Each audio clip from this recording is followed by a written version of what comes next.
제가 한 절 여러분들 한 절 교독합니다. 요에서 11장 15절. 여호와께서 그의 군대 앞에서 소리를 지르시고 그의 진영은 심히 크고 그의 명령을 행하는 자는 강하니 여호와의 날이 크고 심히 두렵도다. 당할 자가 누구이랴. 여호와의 말씀에 너희는 이제라도 금식하고 울며 애통하고 마음을 다하여 내게로 돌아오라 하셨나니 너희는 옷을 찢지 말고 마음을 찢고 너희 하나님 여호와께로 돌아올지어다. 그는 은혜로우시며 자비로우시며 노하기를 더디하시며 이내가 크시사 뜻을 돌이켜 재앙을 내리지 아니하시나니. 주께서 혹시 마음과 뜻을 돌이키시고 그 뒤에 복을 내리사 너희 하나님 여호와께 소제와 전제를 드리지 아니할지는 누가 알겠느냐. 너희는 시온에서 나팔을 불어 거룩한 금식일을 정하고 성회를 소집하라. 아멘. 예.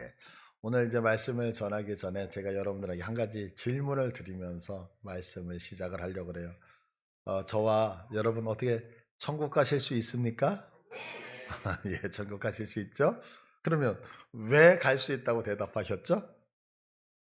예수님 때문에. 예. 그럼 한 가지 더 질문을 드릴게요. 이스라엘 백성들은 망할 수 있다고 생각을 할까요? 안 할까요? 망할 수 있다고 생각할까요? 안 할까요? 안 하죠. 왜냐하면 그들은 이렇게 생각해요. 나는 하나님의 백성, 나는 선민이기 때문에 절대 안 망한다. 이렇게 얘기해요. 그런데 요엘 선지자는 하나님의 백성이라고 자부하고 있는 이들을 향해서 너희들도 열방과 똑같이 심판받고 멸망당할 수 있다라고 선포를 하고 있는 거예요. 그러니까 오늘 이 요엘서의 말씀을 들었던 그 이스라엘 백성들은 이 말씀이 너무 충격으로 다가왔다고요. 왜? 나는 안 망할 거야. 우리식으로 얘기하면 나는 당연히 천국 갈 거야 라고 얘기를 했는데 요엘 선지자가 하는 얘기가 뭐냐면 너 천국 못 가. 너 하나님의 백성이라고 아니? 너 멸망당하고 말어 라고 하니까 너무 충격으로 다가올 수밖에 없었던 거죠. 때문에 이 요엘서의 말씀은 안 믿는 자들에게 주시는 말씀이 아니라 오늘 내가 바른 신앙생활을 하고 있고 하나님을 믿어서 천국 갈 수 있다라고 하는 우리들에게 주시는 말씀이라는 사실을 여러분들 꼭 명심하셔야 됩니다. 그러면 지금 하나님의 백성이라는 이 선민 이스라엘이 왜 심판을 받느냐라고 하는 거예요. 여러분들 우리 천국 백성들 천국 가야 되잖아요.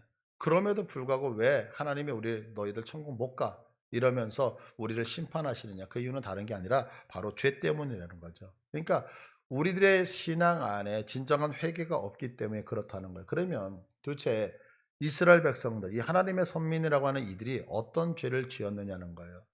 이스라엘의 역사를 보면은요, 이스라엘의 왕사를 보면 총 왕이 42명이 등장을 해요. 그런데 우리가 잘 알다시피 1대부터 3대라고 하는 사울왕, 다윗, 솔로몬까지는 이제 통일 왕국이잖아요. 그리고 나서 이제 나라가 갈라지게 되어지죠. 그래서 북쪽 이스라엘이라고 하는 나라는 19명의 왕, 그리고 남쪽은 총 20명. 그래서 남북이 갈라진 다음에 39명의 왕이 등장을 해요. 근데 이 42명, 남북이 갈라진 다음에 39명의 왕 중에서 가장 악한 왕을 꼽으라고 하냐면 북이스라엘의 7번째 왕이었던 아합 왕이었어요. 근데 이 아합이라고 하는 사람이 누구하고 결혼을 하냐면 이세벨과 결혼을 하게 되어지죠. 그리고 이 이세벨과 결혼하면서 그 사이에서 아달랴라고 하는 공주를 낳게 되어져요. 근데 이 아달랴가 누가 되냐면 나중에 남쪽의 5번째 왕이었던 요람이라고 하는 사람하고 결혼을 하게 되어지는 거예요. 그래서 이제 이 요람이라고 하는 사람하고 이 그 아달랴라고 하는 사람이 결혼을 함을 통해서 자녀 하나를 낳았는데 그 자녀가 누구냐면 아하시아 왕이에요. 6번째 왕이거든요. 근데 이 아하시아 왕이 일찍 죽어요. 죽고 나니까 이 어머니였던 아달랴가 자기 손주들을 전부 다 죽여버리는 거예요. 그리고 나서 이 아달랴가 남유다의 7번째 왕으로 여왕으로 등극을 하게 돼요. 유일한 여왕이거든요. 그런데 이 부분이 너무 중요한 거예요. 그래서 성경을 한번 확인할게요. 열왕기하 11장 1절. 아하시아의 어머니 아달랴가 그의 아들이 죽은 것을 보고 일어나 왕의 자손을 모두 멸절하였으나 요람 왕의 딸 아하시아의 누이 여호세바가 아하시아의 아들 요아스를 왕자들이 죽임을 당하는 중에서 빼내 그와 그의 유모를 침실에 숨겨 아달랴를 피하여 죽임을 당하지 아니하게 한지라. 그래서 요아스가 그와 함께 여호와의 성전에 6년을 숨어 있는 동안에 누가? 아달랴는 누구라 그랬어요? 아합과 이세벨의 딸이에요, 딸. 그래서 아달랴가 나라를 다스렸더라. 그러면 이 사건이 왜 그렇게 중요하냐면 지금 이스라엘의 남유다는 누구의 혈통이냐면 다윗 왕의 혈통이거든요. 그러면 이 다윗 왕의 혈통을 통해서 누가 태어나게 되냐면 메시아 예수 그리스도가 이 땅에 오시게 되어지죠. 그런데 이 아합과 이세벨의 딸이었던 아달랴에 의해서 남유다, 다시 얘기해서 다윗의 혈통을 전부 다 멸하게 된 거예요. 그럼 어떻게 돼요? 예수 그리스도, 메시아가 이 땅에 태어날 수 없게 되어지죠. 그러니까 이것이 어찌 보면 영적으로는 하나님의 나라가, 메시아가 사단에 의해서 완전히 그 짓밟히고 무력으로 침범당하는 그런 영적인 사건이었거든요. 그런 시기에 지금 건짐을 한 사람이 받은 거예요. 누구냐면 요아스라고 하는 사람. 그래서 이 어린 아이가 이제 건짐을 받아서 6년 동안 숨김을 받다가 7살이 되던 해에 대제사장이 이 요아스를 왕으로 등극하고 아달랴를 죽였다라고 하는 성경을 여러분들이 지난주에 읽으셨을 거예요. 근데 이런 상황이 있을 때에 바로 오늘 성경 본문이 요엘서가 기록이 되어지는 거예요. 그러니까 당시의 왕들이 결혼을 했어요. 그런데 이 결혼을 할 때에 지금 남쪽의 요람 왕도 저 북쪽에 아합과 이세벨의 딸이었던 아달랴하고 정략 결혼을 하잖아요. 그럼 정략 결혼을 하는 이유는 딱 한 가지였어요. 그게 뭐냐면 사랑하기 때문에? 아니요. 그게 아니라 무엇 때문에? 내가 내 나라를 부강하게 지키기 위해서 너하고 나하고 사돈을 맺고 결혼 관계를 통해서 네가 나를 침범하지 마. 이게 가장 대표적이었던 사람이 누구냐면 솔로몬이었거든요. 그래서 솔로몬은 어때요? 부인이 1000명, 1000명을 사랑했다는 얘기가 아니라 그 주변의 수많은 국가와 정략적인 결혼을 가졌던 거예요. 그래서 너 나하고 결혼했으니까 침범하지 마. 왜? 형제지간이 되니까. 그러니까 결국에는 이 정략 결혼이라고 하는 것은 그냥 결혼의 개념이 아니라 영적으로 보면 인간적인 방법으로 하나님이 허락하신 나라를 부강하게 유지시키겠다는 의도가 다분히 깔려져 있는 거죠. 그러니까 다시 이야기하면 어때요? 지금 하나님의 나라는 누구를 의지해야 돼요? 하나님만을 바라보고 하나님만을 쳐다보고 하나님이 주시는 힘으로 살아가야 되는데 그게 아니라 하나님 없이 내 힘으로 이 나라를 지키면서 내 힘으로 이 나라를 부강하게 한번 해보겠다라고 하는 그런 의도가 있다는 거예요. 성경은 우리들의 생각과 참 다른 부분이 많아요. 그 중에 하나가 뭐냐면 죄에 대한 정의를 조금 다르게 해요. 성경은 우리들의 죄를 지적을 할 때 언제나 제가 자주 말씀드리는 거, 성경은 어떤 행위에다가 초점을 맞추지 않아요. 성경은 어디에다가 초점을 맞추면 관계에다가 초점을 맞춰요. 관계. 이건 너무너무 중요한 거예요. 그런데 우리는 믿음의 생활을 하면서 또한 우리들이 이렇게 습관적으로 갖고 있는 것이 뭐냐면 행위에 관심을 둔다는 거예요. 왜냐하면 우리 한국 사람들의 신앙 안에 우리들의 저변 안에는 무엇이 깔려져 있냐면 유교 사상이 깔려져 있거든요. 그러니까 예를 들어서 한번 봐보세요. 저도 그런데 이렇게 교회 내에서 우리 청년들이나 저보다 나이가 연배가 어린 분들이 저를 빤히 쳐다보고 지나가면 괜히 화가 나요. 제가 나를 무시하나? 근데 그게 왜 그러냐면 어렸을 때부터 항상 아랫사람이 윗사람을 향해서 인사해야 된다는 것을 우리는 배웠잖아요. 또한 여러분들 한국 사람들은 이렇게 어른들 뭐 존댓말을 쓰잖아요. 근데 누군가 반말을 쓰면 상당히 귀에 거슬리고 기분이 상하죠. 그래서 우리는 아이들이 그러잖아요. 놀이터에서 놀 때 제일 먼저 너 몇 살? 4살, 나 5살, 내가 언니야? 서열부터 정리하잖아요. 이게 왜 그러냐면 우리 안에 깔려져 있는 정서라는 거예요. 유교적인 사상이라는 거죠. 그러다 보니까 이 유교적인 사상의 신앙을 근간을 이루면서 우리들에게 영향을 끼치게 되어지는 거예요. 그러다 보니까 우리는 어떤 관계성보다는 어떤 행위라고 하는 부분에 초점을 맞추면서 신앙생활을 하게 되더라는 거죠. 예를 들면 이런 거예요. 여러분들 십계명이 있는데 십계명에서 7계명이 뭐죠? 간음하지 말라. 그죠? 가짐하지 말라요. 그러면 네 번째 계명은 뭘까요? 안식일을 기억하여 거룩히 지키라는 거예요. 그런데 만약에 우리 성도 중에 죄송해요. 한 분이 이 일곱 번째 계명을 어겼어요. 간음을 했어요. 그럼 아마 일주일 내내 우리 교회 이슈일 걸요? 어머머머. 누가 이랬대, 저랬대. 오, 그랬어. 난 몰랐는데. 또 전해서, 어머머머. 한 일주일 내내 그는 어떤 빅뉴스가 되어질 거예요. 그런데, 안식일을 기억하여 거룩하게 지키라는 이 말씀, 주일 성수 안 했어요. 그러면 그분에 대해서 일주일 동안, 어머머머, 누가 주일 성수를 안 했대. 이러면서 일주일 동안 빅뉴스가 되나요? 아니라는 거죠. 그러면 우리가 한번 생각해 보세요. 하나님께서 10계명을 주셨는데 1계명에서부터 10개 계명을 주셨을 때에 자, 1계명은 이거다, 10째 계명은 이거다 할 때 모두가 다 중요해요. 하나님이 주셨으니까.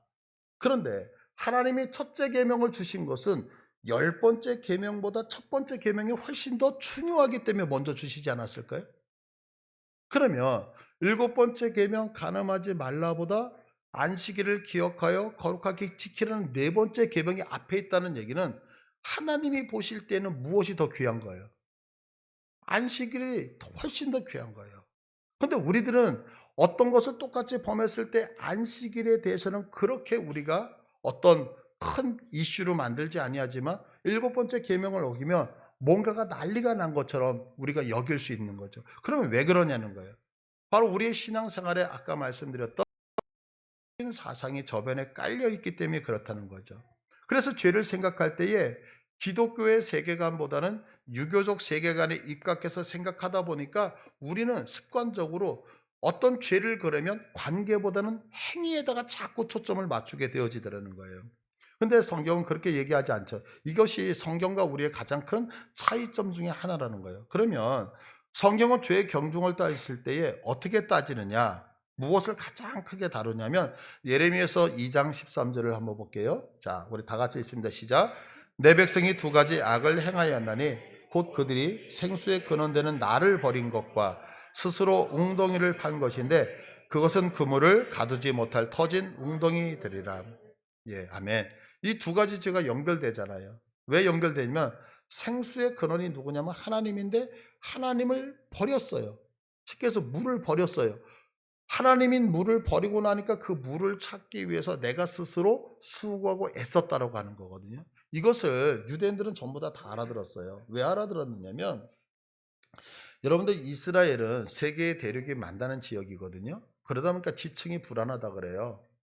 그래서 제가 자료를 찾아보니까 무슨 얘기냐면 사막에서 이제 물을 이렇게 웅덩이를 파서 물을 구하면 그 물을 고이게 하기 위해서 석회로 이렇게 도배하듯이 방수 처리를 하는 거예요. 그런데 우리 사람이 감지하지는 못하지만 아주 미세한 지진들이 서로 일어난다는 거예요. 그러면 그렇게 석회로 칠해가지고 방수 처리된 곳이 실금이 가는 거죠. 그러면 어때요? 물을 이렇게 쌓아놨지만 그 실금 사이로 물이 다 빠져나가는 거예요. 지금 그 말씀하고 있는 거예요. 하나님을 버렸어요. 그래서 하나님을 보니까 웅덩이를 팠어요. 근데 그 물을 가두지 못하는 이유는 뭐냐면 지층이 불안하니까 물이 다 새버리더라. 그런데 성경은 뭐라 하냐면 내 백성이, 하나님의 백성이 간음했다 이렇게 얘기하지 않아요. 하나님의 백성이 살인했다 이렇게 얘기하지 않아요. 하나님의 백성이 도둑질했다 이게 아니에요. 하나님의 백성이 두 가지야. 딱 찍어서 두 가지 악인데 첫 번째가 뭐예요? 하나님을 버린 것. 두 번째는 네 스스로 네 인생을 만들어 가려고 하는 것. 이것이 가장 악한 악이다라고 얘기를 하고 있다는 거죠. 이렇게 성경은 무엇을 했다가 아니라 하나님과의 관계의 단절에 대해서 더 심각하게 생각을 하고 있어요. 그래서 에베소서 6장 12절을 보시면 우리의 씨름은 우리들의 싸움은 우리들의 전쟁은 혈과 육을 상대하는 것이 아니요 통치자들과 그래요. 여기서 통치자들이라는 것이 뭐냐면 원인이라는 거예요. 원인. 무슨 얘기냐면 우리들이 인생을 살아가면서 자꾸 영적으로 뭔가를 싸울 때 우리는 앞에 보이는 것만 가지고 싸우거든요. 그런데 성경은 무슨 얘기냐면 보이는 것은 의미가 없어요. 이것이 왜 보이냐면 그 뒤에 원인이 있기 때문에 그렇다는 거예요. 여러분들 생각해 보세요. 여기에 오물이 가득 있는 거예요. 오물이 있는데 파리가 날아다녀요. 그래서 파리만 열심히 잡아요. 그러면 파리가 없어지나요? 왜 그럴까요? 원인이 그대로 남아있기 때문에 그렇죠. 그래서 우리들의 싸우는 것은 뭐냐면 너희들의 근본적인 원인과 싸워야 된다 이렇게 말씀을 하고 있거든요. 그래서 성경은 이렇게 말씀하시죠. 누가복음 6장 43절을 보시면 못된 열매 맺는 좋은 나무가 없고 또 좋은 열매 맺는 못된 나무가 없다. 나무는 각각 그 열매로 아는데 가시나무에서 무화과를 또는 찔레에서 포도를 따지 못하느니라. 자, 이 말씀을 잘 살피면 가시나무에 왜 가시가 열릴까요, 여러분? 포도나무에 왜 포도가 열릴까요? 아니, 목사님, 뭐 말 같지도 않은 질문도 우리를 어떻게, 아니, 묻고 싶은 거예요. 가시나무에 가시가 열리는 거 여러분들 믿으세요? 포도나무에 포도가 열리는 거 믿으세요? 그러면 가시나무가 왜 가시를 열고 포도나무에 왜 포도가 열릴까요? 근원이 그렇기 때문에 그렇죠. 그러면 왜 우리들이 죄를 지을까요? 수고를 안 해서, 노력을 안 해서, 믿음이 없어서? 아니죠. 우리가 죄를 짓는 이유는 우리가 죄인이기 때문에 죄를 지을 수밖에 없는 거예요. 성경은 그래서 이 원인과 싸워야 된다는 거죠. 그러니까 결국 이스라엘이 지었던 죄는 뭐냐면 하나님, 그 원인 되시는 하나님을 부정하고 내 힘으로 인생을 살겠다라고 하는 거. 이것이 그들이 지었던 죄라고 하는 거예요. 여러분, 혹시 우리 성도들 중에 내 힘으로 무엇인가를 해보려고 하는 분이 계십니까? 그러면 그것은 죄예요. 그건 죄예요. 하나님 없이 하는 모든 것들은 죄예요. 이 예배가 아무리 아름다워도 이 안에 하나님이 안 계신다면 이것은 죄예요. 우리가 하나님 앞에 모든 것을 다 드린다고 하지만 그 안에 하나님이 안 계시면 그것은 죄라고 하는 사실. 이거 여러분들 꼭 믿으세요. 그러니까 우리 성도는 반드시 누구와 일을 해야 돼요? 하나님과 통행하면서 하셔야 되는 것을 꼭 명심하시기를 부탁드립니다. 그러면 우리가 죄를 지었을 때 그러면 어떻게 되느냐면 다시기해서 죄는 하나님 없이 하는 거거든요. 그러면 하나님 없이 살아갈 때에 우리들의 인생에 어떤 일이 벌어지냐면 죄는 어려움을 갖고 온다는 거예요. 어려움. 고통을 갖고 온다는 거예요. 그래서 자, 요에서 1장 4절을 보시면 팥중이가 남긴 것을 메뚜기가 먹고 메뚜기가 남긴 것을 느치가 먹고 느치가 남긴 것을 황충이 먹었도다. 여기서 이제 팥중이 뭐 메뚜기, 느치, 황충 이거는 다 메뚜기 종류를 가리키고 있거든요. 그런데 이렇게 왜 나누어서 얘기를 했느냐면 메뚜기들이 갖고 있는 특징들 때문에 그래요. 그럼 어떤 특징들이냐면 이 팥중이는 가잠이라고 하는 단어, 히브리어로 가잠이라는 단어인데 이거는 자르다라고 하는 의미예요. 그러니까 메뚜기가 자르는 의미를 갖고 있는 것 같아요. 두 번째, 메뚜기라고 하는 아랫배라고 하는 건데 많은 때. 그래서 메뚜기가 우리나라는 그렇게 메뚜기 떼를 제가 본 적이 없어. 그런데 자료를 찾다 보니까 어제 이제 말씀을 준비하면서 이제 메뚜기 떼 영상을 보는데 6억 마리? 한 번 메뚜기가 이렇게 이동하면 6억 마리가 이동을 하는 6억 마리. 그런데 이분이 그것을 아프리카 쪽은 이게 있대요, 실질적으로. 그런데 그것을 이렇게 표현하더라고요. 갑자기 하늘이 깜깜해지더니 먹구름 같은 게 자기에 막 달려온대요. 그런데 저쪽에 보면 이렇게 나무들 지금 우리 이렇게 교회 봐도 푸릇푸릇하잖아요. 메뚜기가 한번 딱 훑고 가면 저 푸른색이 싹 사라진다는 거예요. 그러니까 메뚜기 떼가 어마어마해요. 그런데 바로 이렇게 떼로 지어서 다닌다는 거죠. 뿐만 아니라 느치라고 하는 것은 뭐냐면 급하게 갉아먹는다. 그리고 황충이라고 하는 것은 끝장을 낸다는 의미예요. 그러니까 다시 얘기해서 이 메뚜기 떼가 한번 이렇게 지나가잖아요. 그러면 흔적이 있다 없다? 흔적이 하나도 없고 하나도 없이 전멸되어진다는 거죠. 그러면 죄를 지었는데 이 메뚜기 떼가 와서 이건 상징이잖아요. 우리들의 것을 다 빼앗는다. 그럼 왜 빼앗느냐? 요한복음 10장 10절을 보시면 자, 다 같이 읽을게요. 시작. 도둑이 오는 것은 도둑질하고 죽이고 멸망시키는 법뿐이요. 아멘. 여기서 도둑이라는 사단을 얘기하거든요. 여러분, 사단은 이 땅에 와서 하는 것이 딱 하나밖에 없죠. 그건 뭐냐면 하나님이 우리에게 허락하신 것들을 어떻게 빼앗아가요. 죽여요. 그리고 결국에는 멸망시킨다는 거예요. 이거 여러분들 믿으십니까? 그러니까 사단이 우리들의 인생에 들어오면 도움이 되어지는 것이 아니라 사단은 철저하게 우리들의 것을 전부 다 파괴해서 결국에는 하나님의 허락하신 가장 존귀한 나를 존재케 하는 생명까지도 앗아간단 말이에요. 우리가 지옥 간다고 얘기하잖아요. 그럼 지옥 가는 얘기가 뭐죠? 사단이 결국에는 내가 하나님을 믿지 못하게 해서 주님 앞에 받았던 나의 모든 것들을 영원히 불구덩이 속에 집어넣는 것이 사단의 역할이잖아요. 그러니까 결국 사단은 우리의 모든 것을 훔치고 결국에는 멸망을 시킨다는 거죠. 그래서 오늘 성경을 보면 이렇게 메뚜기가 휩쓸고 들어갔던 사회에 닥쳤던 이런 어려움을 어떤 단순한 경제적인 문제로 끌고 가지 않는다는 거예요. 선지자는 이런 어려움을 어디로 끌고 가냐면, 자, 1장 6절을 보시면은요. 요엘서 1장 6절. 다른 한 민족이 내 땅에 올라왔으며, 지금 내 땅, 이스라엘 땅, 하나님의 땅에 이 어려움이 다가왔다 이렇게 말씀하셔요. 그리고 1장 7절을 보시면 그들이, 이 메뚜기 떼들이 내 포도나무를 멸하며 내 무화과 나무를 긁어 맑게 벗겨버리니, 아까 말씀드렸죠. 메뚜기가 한번 지나가면 푸른색이 다 사라진다 그랬잖아요. 그런데 성경에서 포도나무나 무화과 나무라고 하는 것은 하나님이 허락하신 복을 상징하거든요. 그런데 이 무화과 나무나 포도나무가 멸망당하고 다 긁어져서 껍질이 벗겨졌다는 거예요. 여러분, 나무 껍질이 벗겨지면 죽는다는 거 아시죠? 그러면 하나님이 주신 은혜와 복들이 전부 다 빼앗겨서, 아까 우리 요한복음 10장에서 읽었던 것처럼 다 어떻게 돼요? 복을 빼앗기고 멸망당하다라는 거죠. 그러면서 결국 선지자는 어디까지 가냐면 1장 15절을 보시면, 슬프다 그날이여, 여호와의 날이 가까웠으니 곧 멸망같이 전능자에게로부터 이르리로다. 여호와의 날, 뭐죠? 하나님의 심판의 날, 재림의 날. 그래서 종말로 말씀을 해요. 그러니까 이게 충격이죠. 왜? 자, 이스라엘 백성들은 어떻게 생각해요? 나 하나님의 백성이야. 나 선민이거든. 선민은 절대로 망하지 않아. 천만의 말씀. 너도 죄를 갖고 있으면 망한다. 어떻게 망해요? 네가 갖고 있는 거 흔적도 남지 않고 전부 다 멸망당한다. 왜? 하나님 앞에 범죄하였기 때문에. 그래서 하나님이 너를 반드시 심판하고야 만다. 이렇게 얘기를 하고 있는 거예요. 이것이 오늘날 우리들에게도 적용되어지죠. 여러분 생각해 보세요. 지금 우리가 이 자리에 나와 있다라고 해서 하나님 앞에서 구원받을 수 있다고 생각하십니까? 아니요. 성경은 우리들에게 말씀하고 있는 거예요.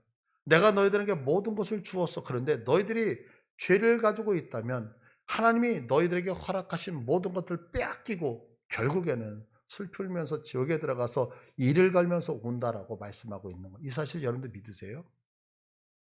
그러니까 결국 성경은 너희들이 아무리 하나님의 백성이라고 할지라도 하나님 없이 살아가는 죄를 가지고 그대로 살아간다면 결국은 너희들이 지은 그 죄로 말미암아 너희들은 반드시 심판당하고 멸망당할 수밖에 없다라고 오늘 경고하고 있는 거죠. 그래서 에스겔서 33장 18절을 보시면 다 같이 읽을게요.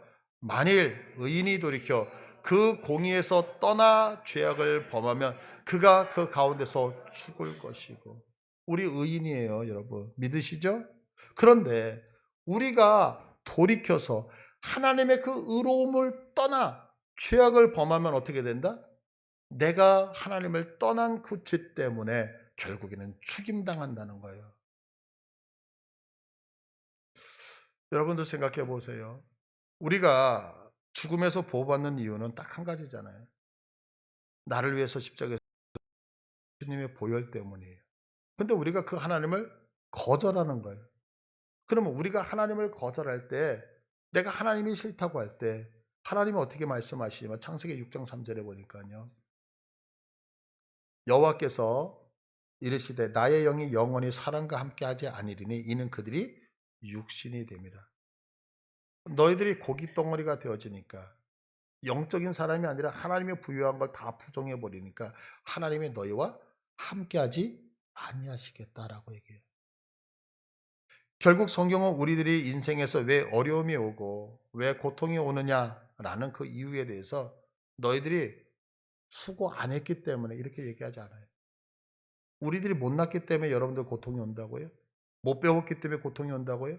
물질이 없기 때문에 고통이 온다고요? 아니요, 성경은 그렇게 얘기하지 않아요. 우리들이 인생을 살아가면서 왜 어려움이 오느냐, 왜 고통이 오느냐, 그 이유는 단 한 가지. 창세기 3장 17절 19절을 보시면 아담에게 이르시되 내가 내 아내의 말을 듣고, 내 아내의 말을 들었다는 얘기는 사람의 말을 듣고, 내가 내게 하나님이 너에게 말한 거 먹지 말라는 나무를 열매를 먹었기에 땅은 너로 말미암아 저주받고 너는 내 평생에 수고하여 그 소산을 먹는다. 결국에 이것이 어떻게 가요? 18절에 땅이 내게 가시덤불과 엉겅퀴를 낼 것이라. 19절에 내가 흙으로 돌아갈 때까지 얼굴에 땀을 흘려야 먹을 것을 먹으리니. 여러분들 고통이 왜 온다고요? 내가 노력 안 해서 고통이 안 오는, 극복하고 이러는 게 아니라는 거예요. 내가 미련했기 때문에, 내가 운이 나빴기 때문에. 아니요. 성경은 분명히 우리들에게 말씀하시는 게 뭐냐면, 내가 하나님과 동행하지 않았기 때문에 네 인생에 어려움과 고통이 온다라고 말씀하고 있어요. 그럼 우리가 이 고통을 벗어나서 인생 가운데 행복을 얻기 위해서는 그럼 어떻게 해야 될까요? 우리 근원을 바꿔야 돼요. 이 근원을 바꾸는 것을 성경은 회개를 하라는 것으로 말씀하고 있어요. 그래서 회개하라는 거예요. 그래서 오늘 본문 2장 12절을 보세요. 2장 12절을 보시면 여호와의 말씀에 너희는 이제라도, 내 인생이 너무너무 힘들어, 고통스러워. 근데 이 말씀을 하는 건 저주가 아니라 우리를 깨우치게 하시기 위해. 이거 믿으십니까? 그러니까 이제라도 뭐 하라는 거예요? 금식하라는 거예요. 여러분들, 이제라도 금식하라는 얘기는 뭐냐면 밥을 굶으라는 얘기가 아니에요. 밥을 굶으라는 게 아니라 우리가 인생을 살아갈 때에 먹어야지 힘을 내잖아요.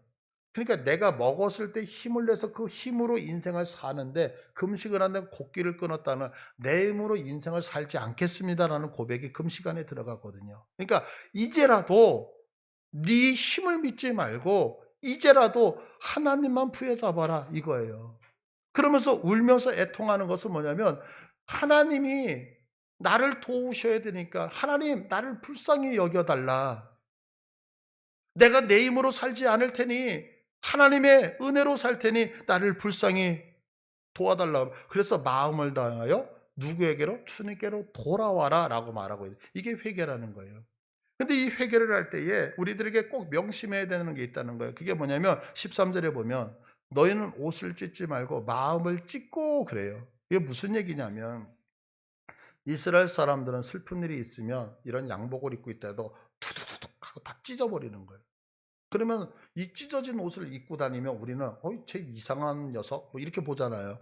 근데 히브리 사람들은 이스라엘 사람 그렇게 보지 않아요. 왜냐하면 그들의 문화예요. 그래서 저 사람이 지금 심령이 상하여서 슬픔이 있구나. 그래서 서로 위로를 해주고 기도를 해준다고요. 그런데 성경이 뭐라면 너희들의 옷을 찢지 말라는 거예요. 무엇을 찢으라? 마음을. 왜 이런 얘기할까요? 여러분들, 우리가 이제 지금은 많이 좀 바뀌었어요. 문화가 바뀌었지만 장례식장에 갈 때에 남자분들은 어떻게 가셔요? 보통 이런 양복에다가 검정색 넥타이를 메고 가잖아요. 여성분들도 대부분 화려한 것보다는 검은색 옷을 많이 입고 가시잖아요. 그러면 검은색을 넥타이를 하거나 옷을 입고 가는 이유가 뭘까요? 애도를 표하는 거잖아요. 그런데 여러분들 이렇게 문상을 가서 애도를 표했어요. 그리고 이제 식사가 나오면 식사하면서 이런저런 대화를 하다가 장례식장에서 웃는 거 보셨어요? 못 보셨어요? 가끔 보시죠. 저도 이제 장례식장을 자주 가는 편이거든요. 그러다 보면 이제 얘기를 하다 보면 옆에서 문상을 했는지도 못하고 막 웃어요. 왜 웃는 거죠? 옷은 찢었어요. 넥타이는 애도를 표하고 있어요. 그런데 내 마음은 슬프지가 않은 거야. 그냥 살아가는 이야기. 성경이 이 말씀하는 거예요. 너희들이 하나님 앞에 돌아왔을 때에 옷을 찢는 형식이 아니라 너희들의 마음을 찢지 않는다라고 한다면 그것은 진정한 회개가 아니다라고 얘기를 하고 있다라고 하는 거죠. 여러분은 한번 우리가 회개를 생각해 보자고요. 우리는 회개를 했다고 하면서 뒤돌아서면 또 반복하고 반복해서 죄를 지어요. 그리고 하는 말이 뭐냐면 내가 연약해서 그래서 죄를 지었다고. 여러분들 진짜일까요? 정말 연약해서 죄 짓는 걸까요? 연약해서 반복해서 죄를 짓는 걸까요? 아니요. 연약해서 죄를 짓는 게 아니라 죄를 사랑하기 때문에 죄 짓는 거예요. 다시에서 진정한 회개를 하지 않았기 때문에 그런 거예요. 뉴저지 사랑과 진리의 교회에 벤자민 오 목사님이 계셔요. 근데 이분이 이제 강의 중에 진정으로 회개한 사람의 7가지 특징에 대해서 소개를 하거든요. 이 진정으로 회개한 자의 7가지 모습을 여러분들 한번 소개를 해드릴 테니까 우리들에게 과연 몇 가지, 내가 7가지니까 7가지 중에 해당이 되시면 진정으로 회개를 한 거예요. 근데 해당이 안 되시면 회개가 안 된 거거든요. 그러면 첫 번째가 뭐냐면 진정으로 회개한 사람들의 특징은 뭐냐면 죄에 대한 깨달음이 달라진다는 거예요. 그러니까 죄에 대한 심각성, 죄에 대한 경각심이 생긴다는 거예요. 제가 이 글을 읽고 참 많이 공감을 했어요. 그러면서 이런 생각이 들었어요. 여러분들 이제 생활비를 이렇게 쓰면서 이제 생활이 어려우면 카드 돌려막기라고 하는 거. 그죠? 돌려막기. 이런 돌려막기를 하다가 막다 그러면 나중에 카드가 빚이 쌓이고 그래서 뻥 터지잖아요. 그래서 뭐 신용 불량이 되고 뭐 심할 때는 파산까지도 가고 뭐 경매까지도 가고 뭐 이런 경우가 없잖아요. 있잖아요. 자, 그러면 내가 카드 돌려막기를 하다가 경매를 당해서 모든 재산을 다 잃었어요. 그럼 이 사람이 나중에 다시 어떤 신용 회복이 되고 그럴 때 카드를 사용할까요? 안 할까요? 안 하죠. 왜냐하면 카드가 얼마나 무서운지를 알기 때문에 그렇다는 거죠. 그러니까 진정한 회개를 해서 죄에 대한 심각성을 느낀 사람은 다시 그 죄로 들어가지 않는다는 거예요. 이게 첫 번째예요. 두 번째 회개한 사람의 특징은 뭐냐면 죄에 대한 느낌이 달라진다는 거예요. 회개하기 전에는 죄가 그렇게 달콤해요.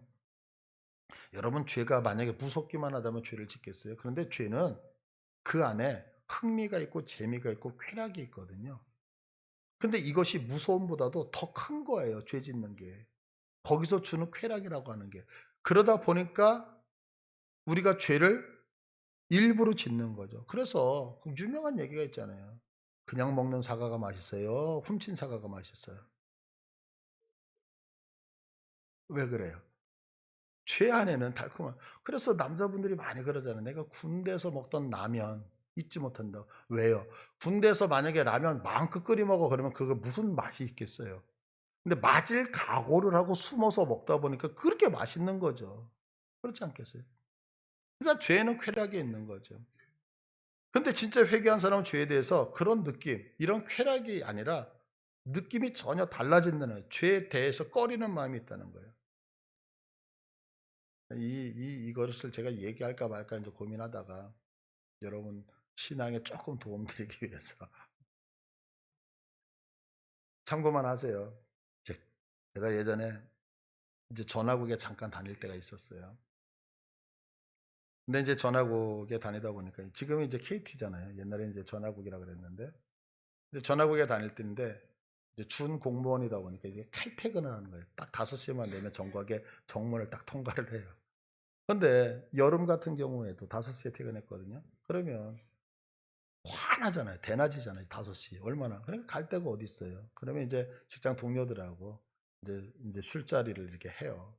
근데 이제 그날 이제 그 모임을 갖게 됐는데 그 당시에 여러분들 혹시 이렇게 다방이나 이런 데 가면 이렇게 빨간색, 파란색 이렇게 공중전화 보셨었나요? 그게 뭐냐면 그게 우리 교회 이런 공중전화를 딱 하면 그때 50원을 넣고 이렇게 전화를 하잖아요. 얼마. 그러면 절반은 전화국으로 들어가고 절반은 내게 되는 거예요. 그래서 그게 만약에 1,000만 원을 번다 그러면 절반 500만 원은 그 전화국으로 들고 500만 원 내게 돼요. 수입이 돼요. 그러니까 그게 사업이거든요. 그게 전화 사업이었는데 이제 그런 것들을 가지고서 부서에서 이렇게 이야기를 하게 됐는데 제가 막내였어요. 근데 이제 내 앞에 있던 그 선배하고 의견이 엇갈리게 된 거예요. 엇갈리게 되니까 이 선배가 저한테 이제 욕을 한마디 하면서 뭐 이렇게 저렇게 얘기를 하니까 옆에 있던 친구가 머리를 툭 치면서 야, 애를 가지고서 왜 그렇게 욕을 하고 그러냐고 툭 쳤는데 술을 먹다가 이분이 이제 맞으니까 승질을 나잖아요. 그래서 이렇게 잔을 들고 있다. 이 잔으로 얼굴을 그냥 내려쳐버린 거예요. 그러니까 요 손잡이 부분이 그대로 남아있잖아요. 뾰족한 게. 그래서 이 얼굴을 이렇게 앞면을 다 긁어서 이 코가 떨어져 나가게 된 거예요. 이렇게. 이제 그게 이제 제 현장에서 이렇게. 그래서 이제 제가 아현전화국에서 근무하고 있었는데 이제 그 아현전화국 바로 앞에 그 병원이 있어서 거기 가서 이제 급하게 응급수술을 하고 이랬던. 제가 그 다음서부터는 술을 입에 댈까요? 안 댈까요? 제가 술 근처에도 안 가거든요. 왜 그럴까요? 술이 좋다, 나쁘다 이런 걸 떠나서 완전히 술에 대한 것이 달라져요. 인간을 개로 만들고 인간을 인간답지 않게 만드는 것을 인식이 탁 되고 나니까 저는 그것이 혐오가 되어버린 거예요. 바로 회개라고 하는 것은 뭐냐면 죄에 대해서 완전히 달라진다는 거죠. 저는 개인적으로 이렇게 생각해요. 여러분들, 우리 성도들 중에서 술 드시는 분이 계세요? 여러분들 한번 생각해 보세요. 술이라는 것은 먹고 안 마시고 이런 걸 다 떠나가지고 술은 내 자신을 술이라고 하는 것에 통치권을 넘겨주는 거예요. 술이 나를 지배하는 거예요.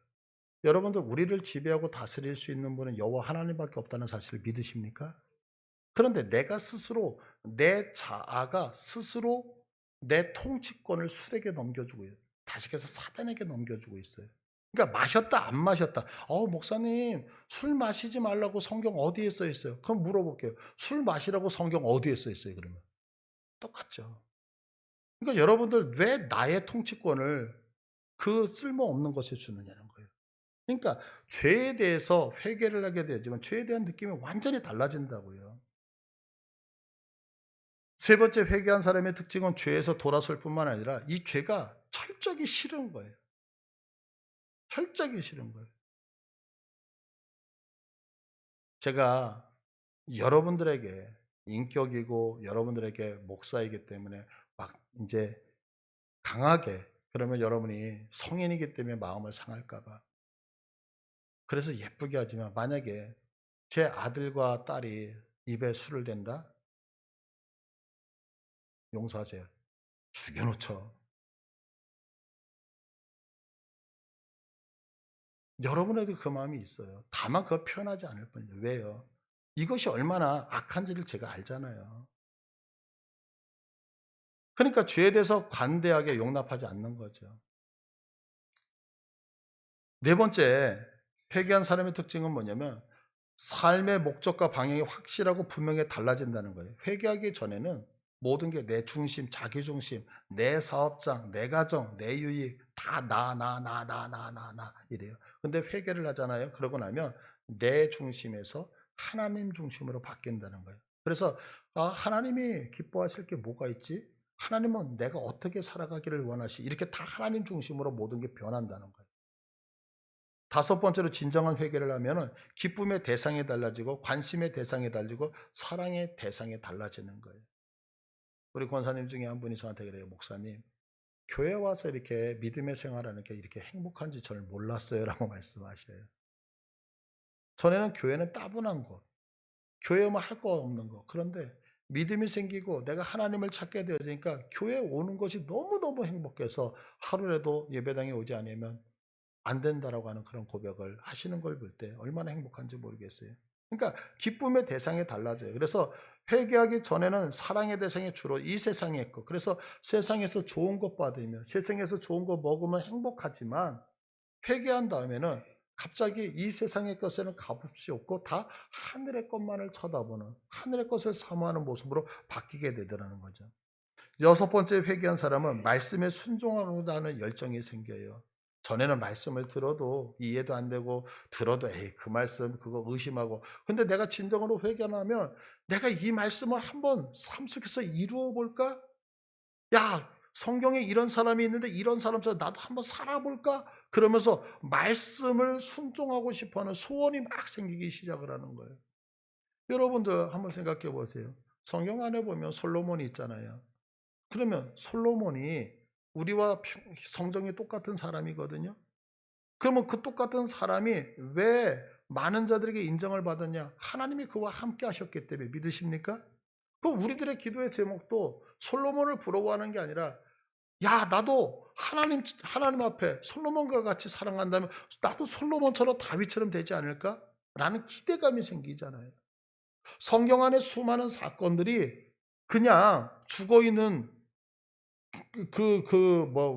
죽어 있는 문서가 아니라 살아있는 내 인생에서 펼쳐지는 것으로 확인하고 싶어하는 욕망이 생긴다는 거죠. 마지막으로 7번째 회개한 사람의 특징은 더 이상 자기 자신을 의지하지 않는다는 거예요. 여러분들 생각해 보세요. 지금 여러분들이 살아가시는 인생 만족하시나요? 예, 만족하신다면 감사해요.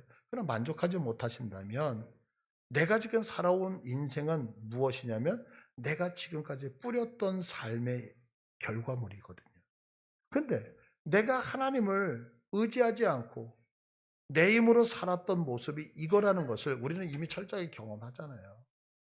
그렇기 때문에 진정으로 회개한 사람은 어떻게 되냐? 자신에 대해서 의지하지 않게 된다는 거죠. 이게 진정으로 회개한 사람의 7가지 특징이라고 말을 하고 있어요. 근데 이거 다 정리하면 딱 한 가지로 요약할 수 있어요. 진정으로 회개한 자는 자기 자신을 의지하지 않고 자신을 위해서 살지 않더라는 거예요. 진정으로 회개한 자는 더 이상 나를 위해서 살지 않더라는 거예요. 그래서 이런 회개가 진정으로 우리의 삶에 있을 때 우리의 삶은 행복해진다는 거예요. 왜냐하면 에스겔서 33장 19절 이렇게 말씀해요. 만일 악인이 죄 가운데 있는 자잖아요. 그 악인이 돌이켜 그 악에서 떠나 정의와 공의대로 하나님이 말씀하신 대로 행하면 그가 그것으로 말미암아 살리라.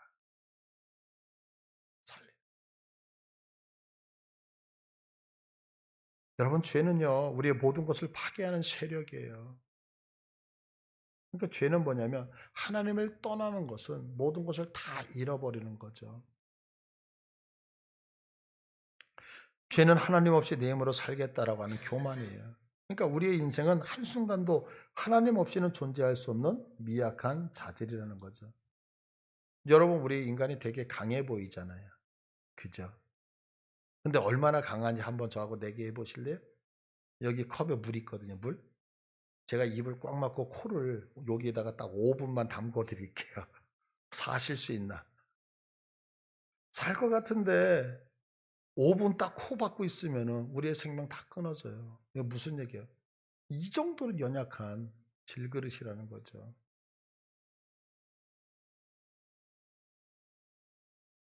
하나님의 품으로 그래서 돌아오라고 말씀하고 있는 거예요. 왜? 하나님이 함께 하시지 아니하면 우리의 인생은 아무것도 아니기 때문에 그래요. 아무것도 아니기 때문에. 여러분, 부탁드리는 것은 죄에서 철저하게 회개하고 돌아와서 우리의 삶에서 여러분이 하나님만을 꼭 부여잡으시기를 바라요. 그 하나님과 늘 동행하시기를 원해요. 그러면 그 길이 형통의 길이에요. 어떤 분이 이렇게 질문할 수 있어요. 아이고, 예수 믿어도 가난하더라. 예, 예수 믿어도 가난할 수 있어요. 그런데 여러분, 가난하도 행복할 수 있어요.